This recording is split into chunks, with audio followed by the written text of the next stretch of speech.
So, as you can tell by the title of this video today, I'm going to be talking about generational trauma and some of the ways in which trauma is passed through generations.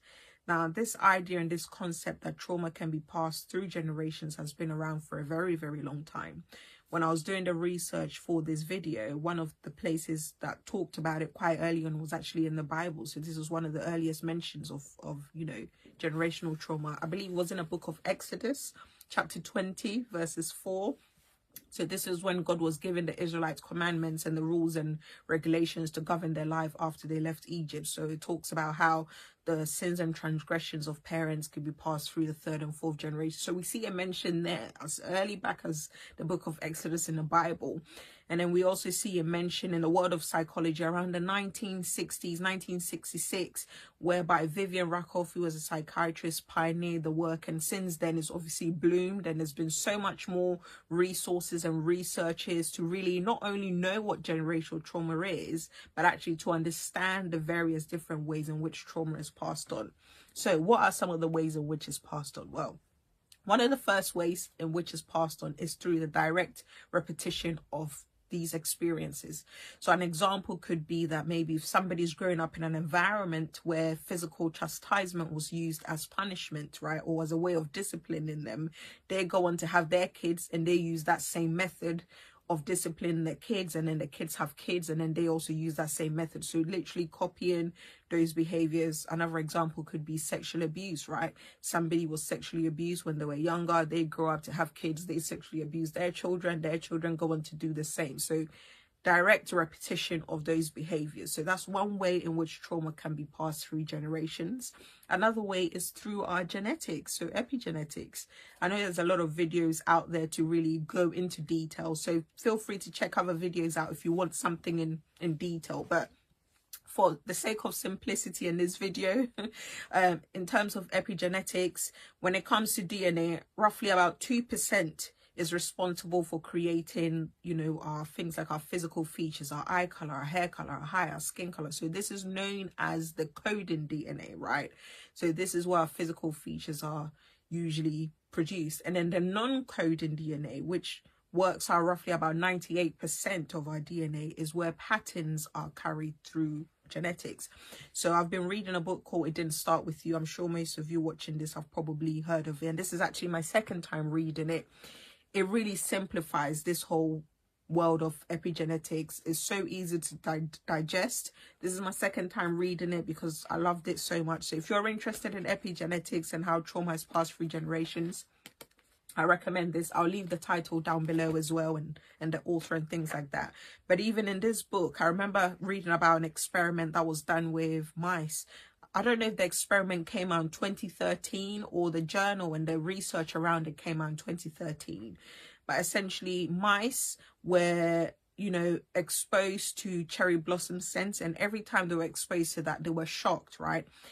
And as a result of that, it induced fear in them. And when they later went on to mate, scientists found out that through the first and the second generation of mice, they began to display signs of fear and distress every time they were exposed to that similar scent, although they were never, part of the initial experiment in itself. So that experiment is really good, and that research is really good in explaining how trauma is carried through genetics. And I don't know about you, but one of the things I've always wondered is why are mice always used with experiments? So I did look into that. So a little bit of fun fact for you here.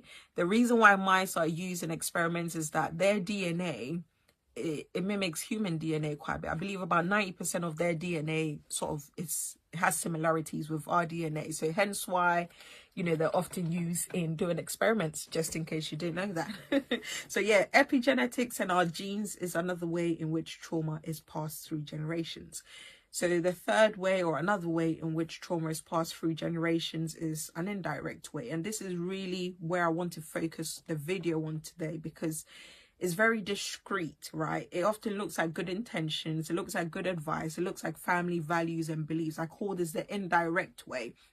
So like I said, this looks like family values, family beliefs. It's just the way we do things. It's just how I was made. But actually, when you sit down and assess it, you may begin to realize that a lot of the beliefs and values that you hold to be true to you actually don't belong to you, and that they've been passed through, you know, parent or grandparents. So one of the ways, one of these indirect ways could be through coping mechanisms, right? You know, this is not coping defense mechanisms. There's a difference between defense mechanism and coping mechanisms. The defense mechanisms was essentially is a concept, or what do I want to call it, a theory even, which was the work of Freud and his daughter Anna Freud. And this is basically talking about unconscious strategies that people take on to manage distress and anxiety. Anxiety in a sense that not specifically the anxiety disorder, but anxiety as a broad term to describe distress or, you know, experiences that people go through. So in their work, again, I'm happy to list more information down below, which talks about defense mechanisms. It talks about very specific unconscious strategies. So this is things like denial, regression, intellectualization. Oh, wow. Wow. You get it. You know, humor. So there's specific things in which they list. So I'm not talking about those. I'm talking about coping mechanisms, which varies for individuals, right? These tend to be more conscious. So an example could be that if somebody has gone through, you know, I don't know, quite a challenging divorce because they've been betrayed, you know, they may adopt strategies like being hyper independent, right? Or not trusting people, which is reasonable, right? It warrants the experience. But what happens is that they start to project these experiences onto their children by saying, you know, you've got to be independent, and, you know, you have to be raised this way and things like that. And although it seems good, right, because naturally you want to protect your offspring from experiencing what you've gone through, the challenge here is that you are now equipping them with things to equip themselves with without having the experience that you've gone through. So for example, they're now going into relationship with this element of independence, or they're ready to defend themselves and things like that, almost going into a room with boxing gloves on to fight when there was never a fight to begin with. What do you think is going to happen? A fight is going to start, because through their behaviors, through their beliefs that they've adopted as their own, even though they've never gone through an experience that warrants that belief, they're going to end up self-sabotaging, and then that in itself further affirms the belief that they had about relationships, for example, to begin with. So that's just an example. Another example could be, you know, if somebody's gone through sexual abuse, they may not necessarily go on to sexually abuse their children, but it may become very overly protective, and it looks like love. It looks like, I love my children so much and I don't want them to be in harm's way. And again, it makes sense, right? It warrants the person's experience. But if the child themselves hasn't gone through that, they grow up with this overprotective parent environment, which in itself carries its own consequences, right? This indirect way shows its way in the language that we use for ourselves. Like I said earlier, in the beliefs that we hold and the values that we hold to be our own, even in our identity, right? Maybe some of you watching this may think to yourself, oh, I don't know, what can I think of? Maybe I've always had low self-esteem. But actually, when you look at your life and your history, perhaps you have not gone through any specific incident that warrants you to see yourself in that way. It's possible that that belief of having low self-esteem and not having a great self-concept has been adopted from your parents or your grandparents or other people, but you've carried that to be your own. So these are the very tricky ones to, you know, to watch out for. And I personally think actually this is probably the most common way in which trauma is passed on through genetics, because like I said, trauma is passed on through generations because it's so discreet, it's so nuanced, it looks like everyday life, it looks like our own habits and our own beliefs, but actually when you stop to examine it, you realize that it's not your own and it's been passed down through generations. So maybe you're watching this video and you're thinking, Pam, so you've talked about generational trauma, you've talked about how it's passed on, what do I do next? Don't worry, I've got some tips and tricks for you. So one of the ways in which to begin the work of understanding your family history, your narrative, if any trauma has been passed through generations, is one, through liaison with God. Stay with me, right? I'm not just saying this because I'm a Christian. I'm saying this because I've got personal experience with this.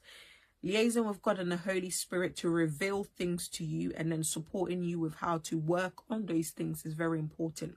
I say this because the Holy Spirit can literally personalize your recovery journey for you. He can reveal things to you that you may never find in books. Again, I've experienced this firsthand, right?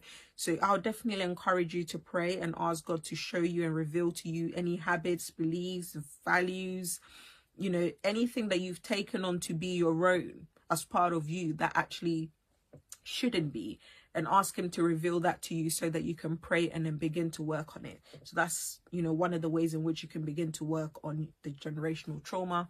Another way is through genograms, right? So this is basically a diagram of your family history, your family image, you know, from grandparents, what children do they have, and start going through each individual person in the genogram, try and understand their story, their narrative, right? What do you know about them? If you don't know something about them, can somebody else in the family fill in the gap? Is there any family history, family secrets that's been kept from you? Ask questions, try and understand your history, and try and see if there's any patterns that you can identify within that history, and see how that relates to you if you exhibit some of these patterns in your own life. Another way is through self-awareness, right? So really looking at different aspects of your life, whether that be your relationship with education, your relationship with romantic relationships, right? Your relationship with fear, your desires, right? Start looking at these things and asking yourself, for example, if you are very fearful of, I don't know, failure, right? But you've never gone through anything in your life that you failed, or have experienced, you know, anything like that, but you have this fear of failure, you know, ask yourself, actually, have I gone through anything that warrants this fear? If the answer is no, who in my family has gone through something that warrants this fear, and has this been passed on to me? So yeah, you can do that, like I said, by examining your own relationship with different aspects of your life, obviously through journaling as well. Not necessarily to do all the healing work, but to give you an understanding and an awareness of self. I think that's where it really starts. When you have an awareness of self, you know where to start. You have a starting point. You can then build from that, whether it's through therapy, whether it's through narrative work, whether it's through somatic work, whether it's through a lot of reading to really hone in and you know, get more knowledge around specific areas and pick up from there. So yeah, that's just some of the things that you can do to begin the work of navigating generational trauma and moving away from that for yourself and for your future children and their children. So there is hope. And one of the things that I love, you know, I started this video by talking about how one of the earliest mention of generational trauma is in the Bible, in the book of Exodus. But one of the things often when we hear this verse that we don't talk about, is just right beneath that, God also talks about how, you know, his love carries on for generations, right? So in the same way that trauma carries through generations to the third and fourth generation, restoration, God's promises, you know, there's so many different passages in the Bible, from the book of Psalms to, you know, Chronicles. It talks about how God's promises can go on in your life for generations. So don't be disheartened. You know, it didn't start with you, but it can end with you. But most importantly, God's guidance in your life, God's restoration in your life can go beyond the third and fourth generation. So just have some hope in knowing that, and just have some hope in knowing that, you know, you will be okay. And yeah, just start the work. It's not easy, but it's definitely doable. So yeah, I think I'm going to end the video here today. Thank you so much for watching. If you enjoyed it, please press subscribe, like this video, so that you don't miss my upcoming uploads. Thank you so much for watching once again. Take care. Bye.